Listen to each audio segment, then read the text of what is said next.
வெற்றி வேழன் அழகு தமிழ் கவிதை கழகத்தின் காலை வணக்கம் உங்கள் அனைவருக்கும். என் உறவுகளே, மீண்டும் மீண்டும் உங்கள் வாழ்க்கைக்குள் புது புது மாற்றங்களை தூண்டும் விதமாக தான் அழகு தமிழ் கவிதை கழகம் இன்றளவும் பதிவுகளை செய்து கொண்டிருக்கின்றது. அந்த வழியே இன்றும் ஒரு பதிவு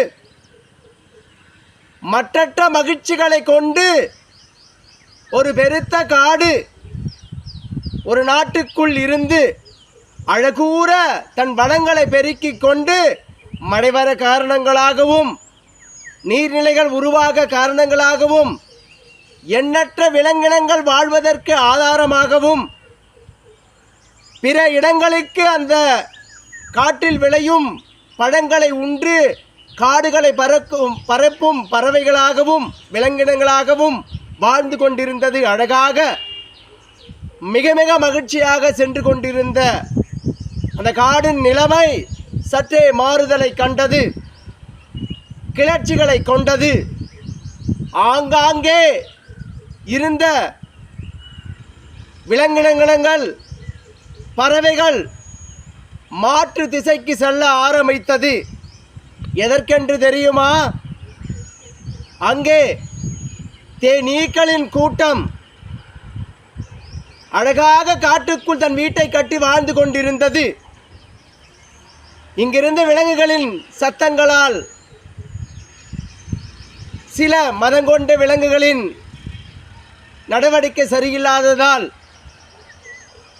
அந்த தேனீக்கள் எல்லாம் கோபங்கள் கொண்டு அழகாக அந்த காட்டில் இருக்கும் விலங்கினை எல்லாம் கொத்தி தின்ன ஆரம்பித்தது. அதுபோல்தான் நம் வாழ்க்கையின் நிலைமைகளும். என் உறவுகளே, இயற்கை என்றும் வரமென நீங்கள் நினைத்துவிட்டால் அது வரங்களாக உங்களுக்கு வழித்தடங்களை அமைத்துவிடும். அடுத்த நிலையில் நீங்கள் சென்று முன்னேற நாம் நம் போக்கில் வாழ்க்கையை சிந்திப்போம். எப்பொழுதும் நமக்குள் நாம் இருப்பும் நிலைமையை அழகாக கடைபிடிப்போம்.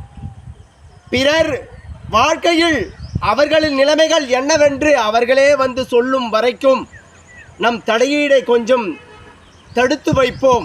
அடுத்த கட்டத்திற்கு நாம் முன்னேற நம் பாதையை வகுத்து வைப்போம். அழகான இந்த இயற்கையை அழகூற கையாளும் இந்த யதார்த்தமான கதைகளை கோடு நம் வாழ்வியலையும் ஒத்து ஒரு சிந்தனைக்குள் நீங்கள் புகுந்து அழகூற இந்த வாழ்க்கையிலே கையாளும் நெறிகளை கற்றுக்கொள்ளுங்கள். என் உறவுகளே, இந்த உலகில் யாவரும் அழகூற கடக்க வேண்டுமென்றால் வாழ்க்கை என்னும் நிதர்சனத்தை கற்றுக்கொள்ள வேண்டும். வாழ்க்கை மிக அழகானது. அழகூற கையாளும் மன பக்குவத்தை உங்களுக்குள் கொள்ளுங்கள்.